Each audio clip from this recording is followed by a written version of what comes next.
Somewhere inside the phone in your pocket, there are hundreds of components smaller than a grain of rice.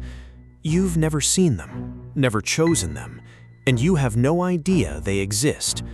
But a Japanese company you've almost certainly never heard of makes nearly half of them worldwide.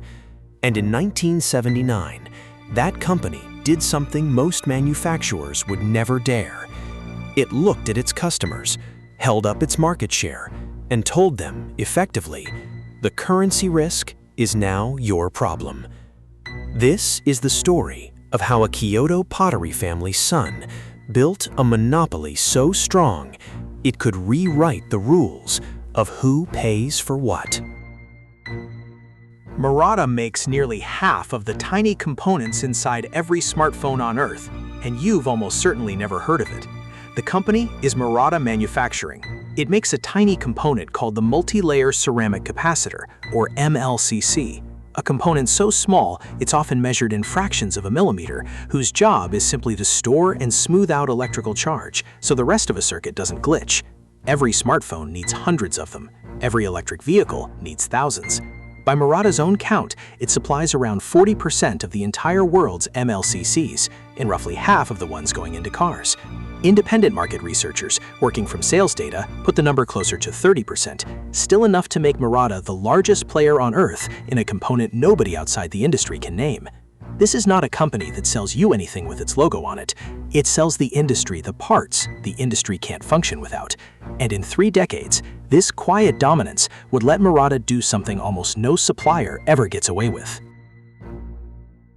The founder was a man named Akira Murata, born in Kyoto in 1921 into a family of pottery makers. As a child, he was so sickly that people around him called him a department store of illnesses.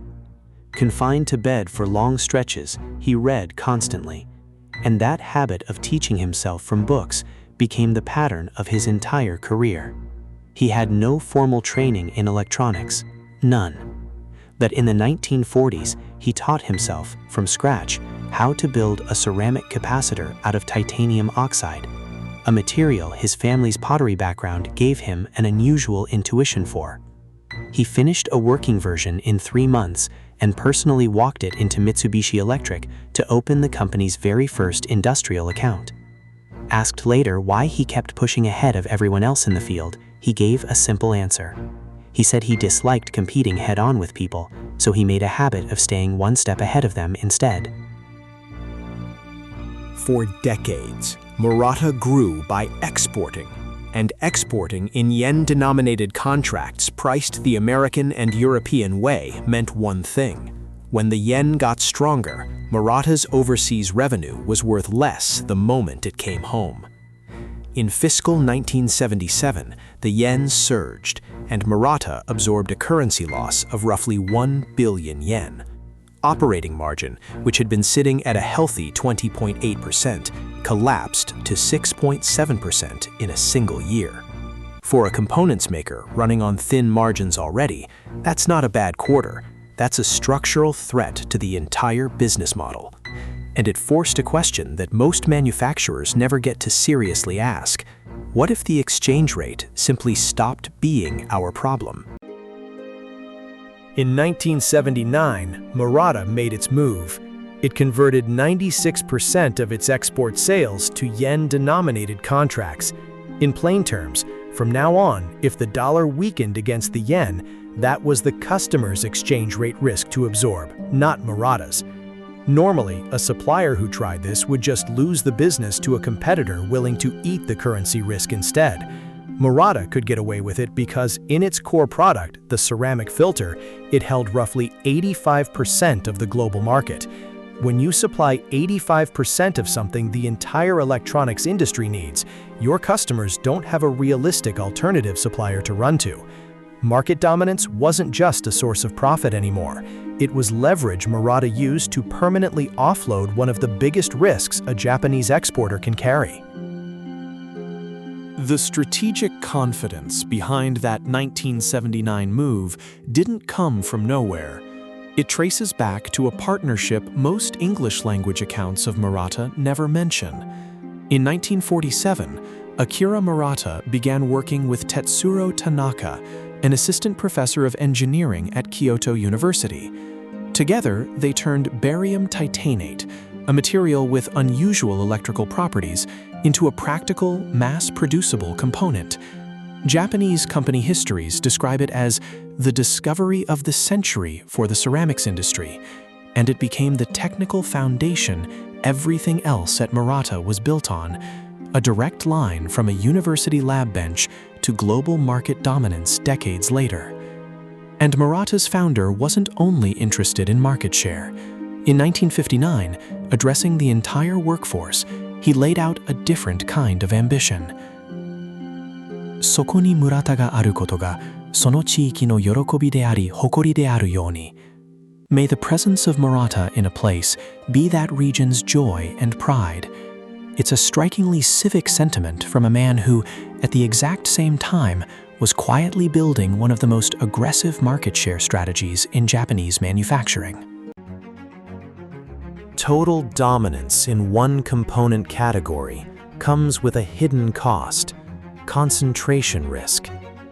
When the 2008 financial crisis hit, global electronics demand cratered, and Murata, so heavily weighted toward MLCCs for consumer devices, posted an operating loss of roughly 16.3 billion yen for the fiscal year ending March 2009. The company had built its fortress on a narrow set of products for a narrow set of customers, and when that demand disappeared overnight, there was nowhere else for the business to stand.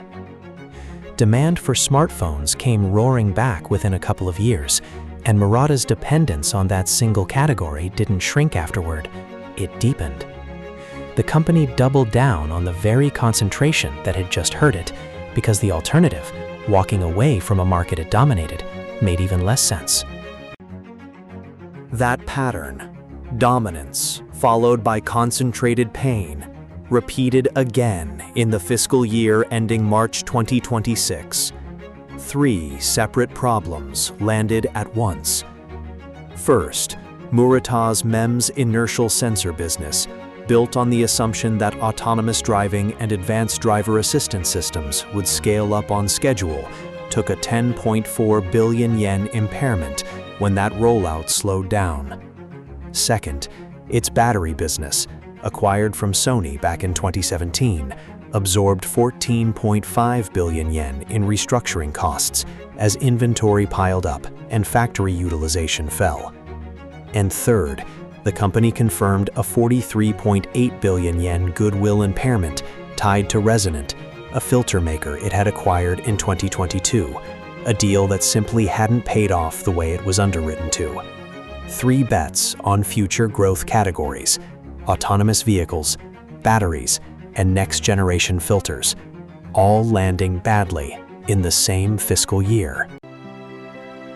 The person managing this moment is Norio Nakajima, who became Murata's president in 2020, the first outsider to hold the role in the company's history, someone from beyond the founding family. And even as those impairments were landing, Murata's response wasn't retreat.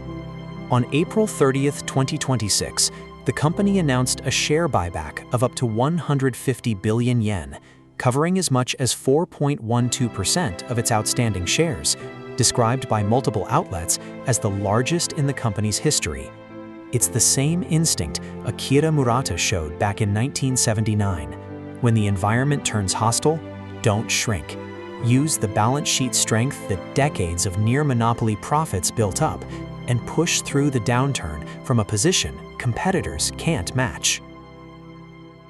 Murata's story is really 2 stories layered on top of each other. One is about power, a company that turned near total market share into the ability to make its own customers absorb currency risk, a privilege almost no supplier in the world gets to claim. The other is about fragility, that same concentration in a narrow set of products and a narrow set of bets on the future is exactly what turned single bad years, 2008 and 2025, into company-wide crises. Dominance and fragility, in Murata's case, aren't opposites. They're the same structural choice, seen from two different years. The company that's invisible to you has quietly been making that trade for 80 years, and it's still making it. A component smaller than a grain of rice, controlling almost half a global market, made by a company whose name you've probably never said out loud. That's the kind of business this channel exists to find. Subscribe for the next one.